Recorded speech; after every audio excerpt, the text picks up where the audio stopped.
Baik, bismillahirrahmanirrahim. Assalamualaikum warahmatullahi wabarakatuh. Waalaikumsalam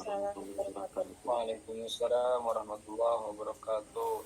Alhamdulillahirabbil alamin. Wassalatu wassalamu ala asrafil anbiya'i wal mursalin habibana wa nabiyyana Muhammadin sallallahu alaihi wasallam wa ala alihi wa ashabihi wa man tabi'ahum bi ihsanin ila yaumiddin. Wa ba'd. Qala Allah Ta'ala fi kitabihil karim. A'udzu billahi minasyaitonir rajim. Bismillahirrahmanirrahim. Alhaakumut takatsur hatta zurtumul maqabir. Kalla saufa ta'lamun. Thumma kalla saufa ta'lamun. Kalla law ta'lamuna ilmal yaqin latarawunnal jahim. Thumma latarawunnaha ainal yaqin. Thumma latus'alunna yawma idzin anin na'im. Wa qala Rasulullah sallallahu alaihi wasallam rawahul Bukhari wal Muslim may yuridillahu bihi khairan yufaqihu fiddin. Wa qala aidan rawahul Muslim ihris ala ma yanfa'uka wasta'in billah. Amma ba'd fa inna asdaqal hadiits kitabullah wa khairal huda huda nabiyyu sallallahu alaihi wasallam. Alhamdulillah, asyukulillahi wahda alladhi an'ama alaina fi hadhil lailah nastati an nastamir dirasatana fi al-mawdu' manhajul bahas. Wa insyaallah fi hadhil lailah at-thayyibah urid an abhas yata'allaq bi kaifa manhajul bahas fil Islam. Wa hadhihi al-mawdu' awi hadhihi yani al-qissa muhimmatun jiddan. Limadha lianna yata'allaq bi kaifa al-ilm atau tanmiyatul ilm fi zaman atau fi hadzal yaum fil muasir. Labudda alaina an nafham kaifa yani manhajul bahas fil Islam. Oke, terima kasih atas kehadirannya Ibu dan Bapak sekalian, teman-teman semuanya, mahasiswa di program studi pendidikan agama Islam, baik yang di program sarjana ataupun juga di magister pendidikan agama Islam. Ya, ini izin untuk yang S1-nya, ini adalah kelasnya S1, tapi yang S2 juga karena sudah selesai pembelajarannya, jadi saya share juga di grup agar kita bisa diskusi bersama. Mudah-mudahan ada istifadah, ada faedah, ada manfaat yang kita bisa dapatkan. Minimal pernah mendengar ide dan gagasan terkait dengan apa yang disebut dengan Islamic Research Approach, ya. Nah, kenapa ini penting, ya? Kita ingatkan kembali, ya, fadzakir fa inna dzikra tanfaul mu'minin, ya, berilah peringatan karena peringatan itu akan bermanfaat bagi orang yang beriman. Nah, dalam surat At-Takatsur ayat 1 sampai ke 8, ya, saya yakin semuanya teman-teman semuanya sudah sering mendengar, bahkan sudah hafal ayat ini, ya. Tapi dalam konteks metodologi penelitian kita akan interpretasi ayat ini dengan bagaimana konteks kalla saufa ta'lamun, ya, kemudian juga summa kalla saufa ta'lamun, kalla law ta'lamuna ilmal yaqin la tarawunnal jahim, summa la tarawunnaha ainal yaqin, tsumma latus'alunna yauma idzin anin na'im. Ingat, dalam metode penelitian atau dalam proses penelitian yang dicari itu adalah sebuah kebenaran, ya, sebuah keyakinan. Yang keyakinan itu bukan hanya dilihat dari perspektif ilmu yang disebut dengan ilmu yakin, ataupun, ya, kebenaran atau keyakinan yang didasarkan kepada panca indera atau yang disebut dengan ainul yakin, tetapi yang dicari dalam metodologi penelitian itu adalah sampai kepada level hakul yakin, yaitu kebenaran yang betul-betul berdasarkan argumentasi logis, sistematis, empiris. Nah, ya, sehingga At-Takatsur ayat 1 sampai 8, ya, ini berbicara tentang bagaimana sebuah pengetahuan yang akan didapatkan, ya, dari pengetahuan itu muncul sebuah keyakinan yang bukan hanya ilmu yakin ataupun ainul yakin, tapi sudah sampai kepada hakul yakin. Sebenarnya surat dan ayat ini kenapa sampainya ainul yakin, karena berbicara tentang tadi, ya, hatta zurtumul maqabir. gitu ya, karena sehingga itu konteksnya adalah ainul yakin, yaitu keyakinan yang muncul dari sebuah kebenaran yang diperoleh melalui metodologi penelitian berbasis panca indera. Nah, At-Takasur ayat 1 dan 8. Kemudian kita diingatkan juga ya dari sabda Nabi SAW yang menjadi motivasi, energi bagi kita untuk bersemangat dalam ya berkuliah, ya dalam belajar ya. Rasul SAW bersabda, Mayyuridillahu bihi khairan yufaqihu fiddin, ya. Siapa saja yang dikehendaki kebaikan oleh Allah Subhanahu wa taala, maka Allah Subhanahu wa taala akan memberikan kefakihan, pemahaman ya terhadap agama baginya. Rawahul Bukhari wa Muslim. Kemudian yang penting juga yang menjadi energi kita dalam kuliah, dalam belajar ya, dalam nanti menyusun skripsi ataupun tesis ya, dalam berbagai hal ya dalam kehidupan kita, maka Rasul SAW bersabda, ihris ala ma yanfa'uk, ya. Semangatlah dalam hal yang bermanfaat untukmu, ya. Wasta'in billah, dan mintalah tolong kepada Allah Subhanahu wa taala. Jangan malas, jangan putus asa, jangan patah semangat. Nah, ini motivasi bagi kita untuk terus belajar, semangat kuliah, menyelesaikan skripsi dan tesisnya. Oke. Nah, backgrounds ya. Dari kita ketahui ya latar belakang yang kemudian kenapa topik hari ini ya adalah terkait dengan Islamic Research Approach, ya. Pendekatan penelitian berbasis Islam, atau boleh juga disebut dengan metodologi penelitian berbasis Islam. Why Islam? Kenapa harus Islam? Ya, kita lihat pertama mulai dari yang disebut dengan perkembangan ya, dari tanmiyatul ilm ya, perkembangan dari ilmu pengetahuan yang saat ini ya sudah sangat luar biasa gitu ya, apalagi ditopang oleh ya teknologi informasi dan juga komunikasi. Ya, tetapi kemudian ya ilmu pengetahuan ataupun teknologi perkembangan yang ada di dunia ini tentu saja dia memiliki dua sisi pisau ya, ada positif, ada negatif. Maknanya bahwa kemajuan perkembangan dari ilmu pengetahuan dan teknologi itu sering sekali juga dibarengi dengan apa? Dengan ketimpangan pada sisi yang lainnya ya, misalnya dari sisi akhlaknya gitu ya, dari sisi adabnya ya, atau mungkin dari sisi perilaku dan juga karakter dari siswa atau mahasiswa dan juga mungkin juga guru-gurunya. Nah, padahal kita tahu bahwasanya ya perkembangan ilmu pengetahuan dan teknologi itu juga diperoleh melalui riset ya, diperoleh melalui penelitian, di mana penelitian itu ya selalunya dia berbasis atau didasarkan atau dilandasi kepada paradigma penelitian yang dianut oleh penelitinya ya, sehingga dalam paradigma penelitian kita mengenal ada yang disebut dengan quantitative approach dan juga qualitative approach ya. Jadi ada penelitian ya dengan disebut dengan pendekatan kualitatif ya, dan juga pendekatan kuantitatif. Ya, pertama pendekatan kuantitatif dulu berdasarkan sejarahnya, karena dia masuk ke dalam atau dilandasi pada paradigma positivisme atau positivistik ya. Kemudian setelah itu baru pendekatan kualitatif, yaitu pendekatan yang didasarkan kepada paradigma post-positivisme. Ini saya ulang-ulang, nanti di YouTube saya juga ada agar paham dalam penelitian ini ya. Ternyata ya yang paling menentukan itu adalah paradigma penelitiannya ya, bagaimana world view ya dari seorang peneliti terhadap penelitian yang ada. Nah, kenapa kemudian yang muncul atau yang berkembang saat ini terutama di dunia perguruan tinggi itu adalah kuantitatif dan juga kualitatif ataupun gabungan yang disebut dengan mixed method ya. Mixed method ini biasanya digunakan untuk level PhD ya, postdoktoral atau philosophical doktoral. Di program S3 itu biasanya menggunakan mixed method ya. Kalau S1 ya pilih saja kuantitatif atau kualitatif. Nah, tapi ada yang hilang gitu ya, ada yang hilang dalam artian itu ada satu paradigma yang tidak tercover, baik itu oleh positivistik atau positivisme ataupun post-positivisme atau post-positivistik. Apa itu?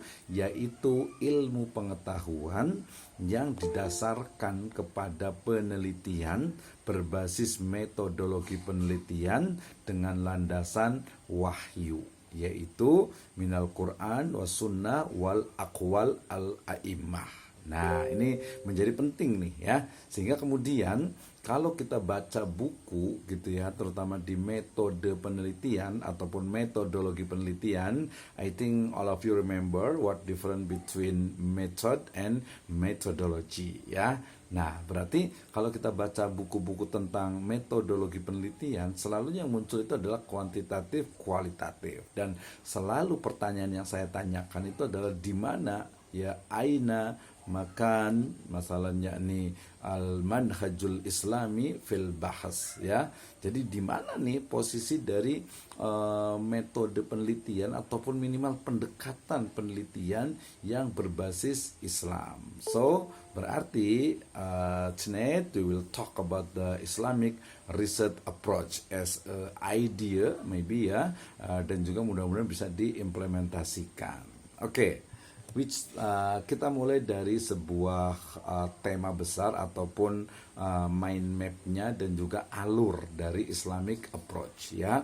Jadi kita awali dengan yang namanya Islamic approach atau pendekatan Islam dalam sebuah penelitian. Nah, nanti kalau yang tidak paham boleh ditanya. Kenapa? Karena ini dianggap sesuatu yang baru, bahkan dalam studi metode penelitian itu tidak pernah disentuh apa itu Islamic approach, pendekatan penelitian. Makanya saya ajak juga tadi yang mahasiswa S2 biar memahami juga, oh ternyata ada ya yang disebut dengan Islamic research approach ya, pendekatan penelitian berbasis Islam. Nah, pendekatan penelitian berbasis Islam atau lebih mudah kita sebut dengan Islamic research approach itu adalah diawali dengan Islamic paradigm ya, paradigma Islam atau worldview Islam atau Islamic worldview ya. Islamic worldview itu adalah bagaimana kita sebagai seorang Muslim itu memandang dunia, melihat alam semesta termasuk metode penelitiannya menggunakan paradigma Islam, menggunakan Islamic worldview.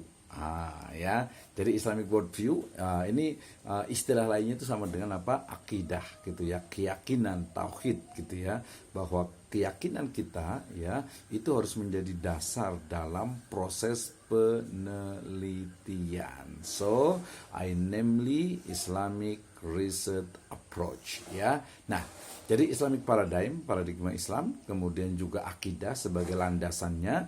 Dari sana muncul syariah ya dengan segala bentuknya, fikih, kemudian syariah itu sendiri dan juga konun dalam konteks muamalah, bukan hanya istilahnya itu ekonomi, tetapi muamalah dalam konteks interaksi antara manusia dengan manusia yang lainnya, termasuk ke dalamnya include Islamic education ya, termasuk dalamnya adalah pendidikan agama Islam. Jadi kalau kita bicara secara general ya, if we talk about the term ya, muamalah is not only about the economic, business and finance ya, but we talk about the interaction ya, between people gitu ya.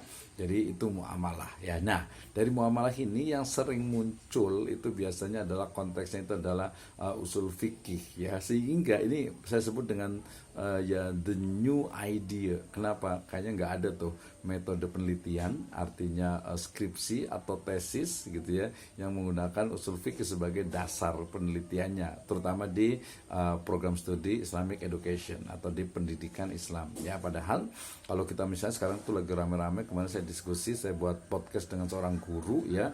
Guru sekarang itu kan nggak boleh ngasih apa istilahnya itu hukuman fisik kepada siswa ya. Padahal kalau di hadis dikatakan muru auladakum bisolati fisab'in ya. Jadi perintahkan anak-anakmu itu untuk sholat pada usia ke-7 ya, fadribuhum fil asyar ya, dan pukul dia ketika di usia 10 tidak mau sholat gitu kan ya.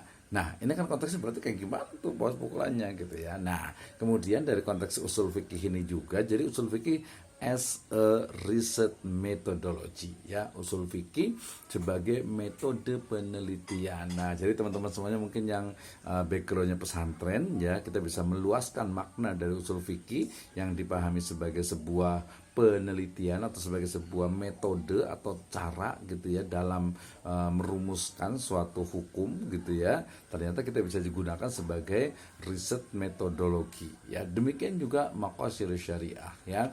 Maqasid syariah itu adalah maksud dan tujuan dari syariat. Kenapa sih tadi seorang anak kecil itu usia 7 tahun harus dikasih harus diajarkan untuk sholat gitu, disuruh untuk sholat gitu ya. Kenapa sih kalau di usia 10 tahun itu anak itu harus dipukul kalau nggak mau sholat gitu ya, kalau nggak mau sholat gitu. Padahal kalau zaman sekarang itu gimana gitu ya. Jadi ya kayak agak bumerang, bukan bumerang, artinya ada kontradiktif ya.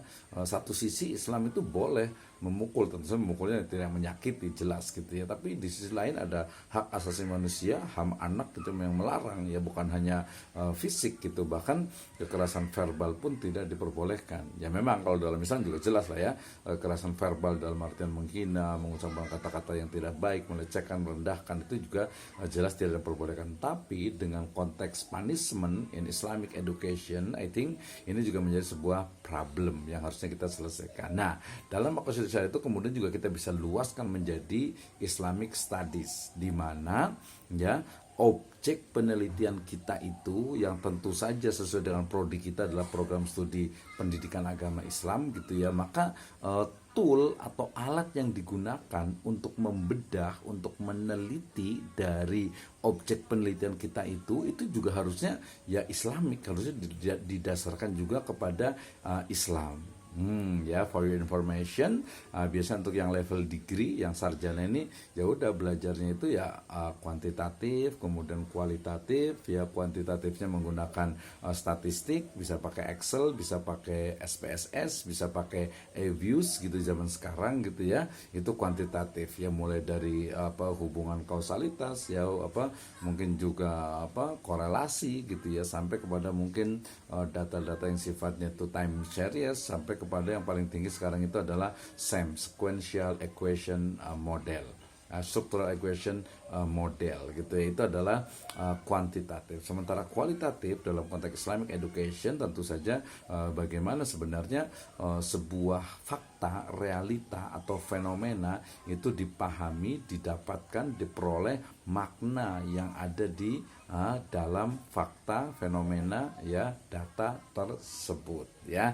Nah, sehingga kemudian konteks usul fikih, kemudian maqasid syariah lebih luas lagi adalah Islamic studies, itu diteliti ya harus juga dalam konteks Islamic research approach gitu ya. Nah, ini mungkin di level S2 nih kita akan mengatakan begini, bahwa ya objek dari penelitian kita itu ya itu harus juga ya didasarkan kepada kepada nilai-nilai based from Islamic values gitu ya. Itu penting gitu ya. Kenapa penting? Ya karena misalnya kita mau meneliti begini. Jadi nanti di sini ada kritik terhadap positivisme dan juga post positivisme, di mana sesuatu yang sifatnya irasional, sesuatu yang sifatnya tidak terdetek ya, atau tidak bisa diolah oleh panca indera, itu dianggap tidak ada. Padahal dalam Islam itu jelas ada. Saya selalu mengatakan, misalnya sebagai contoh ya, kecerdasan seorang anak gitu ya, seorang siswa biasanya dipengaruhi oleh apa saja, X1, X2, X3 sampai seterusnya. Ya, tetapi jarang sekali menyebutkan bahwasanya pengaruh dari kecerdasan seseorang itu adalah karena ya misalnya tadi itu adalah karena doa dari orang tua gitu ya, atau karena mungkin makanan yang diberikan dari orang tua. Jarang sekali seperti itu ya. Nanti masuknya ke dalam kebenaran yang ukurannya, standarnya itu adalah agama ya, dalam hal ini adalah Islam ya. Dan sebagaimana kita ketahui bahwasanya kebenaran dalam ilmu pengetahuan itu minimal itu ada 3 gitu ya. Kebenaran yang didasarkan kepada rasional gitu ya, rasional, logik gitu ya. Kemudian yang kedua adalah kebenaran yang didasarkan kepada panca indera gitu ya. Dan yang ketiga adalah kebenaran yang didasarkan kepada wahyu atau aturan syariat di dalam Islam. Nah, dalam konteks perkembangan dari ilmu pengetahuan sering sekali ya Islamic paradigm ataupun juga wahyu ya itu sering sekali tidak ditempatkan dalam konteks metodologi penelitian sciences gitu ya. Oke, ini adalah peta konsepnya Islamic Research Approach. Nah, ketika bicara ya tentang usul fikih approach, berarti kita bicara tentang bagaimana ulumul Qur'annya. Wah, ini yang dari pesantren atau ustadz saya yakin paham semuanya nih ya. Berarti ketika bicara tentang usul fikih berarti bicara tentang bagaimana mana ayatnya nih, asbabun nuzulnya, nasih mansuhnya dan seterusnya, ulumul Quran, hadis nabawinya berarti terkait dengan tahrij hadis, bukan mata ya, tapi matan hadisnya, bagaimana fikih hadisnya, atau mungkin sebelumnya bisa dari akwal dari beberapa kitab kuning misalnya gitu ya, pendapat-pendapat dari para ulama di kitab-kitab masing-masing, baru nanti dicari apa ijma'nya, kiasnya, istislahnya, istishabnya, istihsannya, urafnya, syar'u man qablananya, qaulu sahabinya, kemudian juga saddu dariahnya itu dibahas gitu ya. Jadi I think ini adalah sesuatu yang new idea ya terkait dengan bagaimana usul fikih itu menjadi sebuah pendekatan dalam penelitian dalam berbagai disiplin ilmu termasuk dalam Islamic education ya, pendidikan agama Islam. Oke. Nah, ketika bicara tentang usul fikih di dalam itu ada konteks istimbat dan ada konteks istidlal, yaitu bagaimana sebenarnya sebuah, jadi gini, kita ingin tahu sebenarnya ya, biasa ini skripsi ataupun tesis yang Islamic Research itu adalah pendidikan yang ada di dalam Al-Quran, yang ada di dalam hadis, yang ada di dalam pendapat para ulama gitu ya. Itu adalah Islamic Research Approach ya. Misalnya saya ingin tahu sebenarnya tentang bagaimana sebenarnya pendidikan anak ya menurut atau dalam Quran surat Luqman misalnya ayat ke-13 sampai ke-19.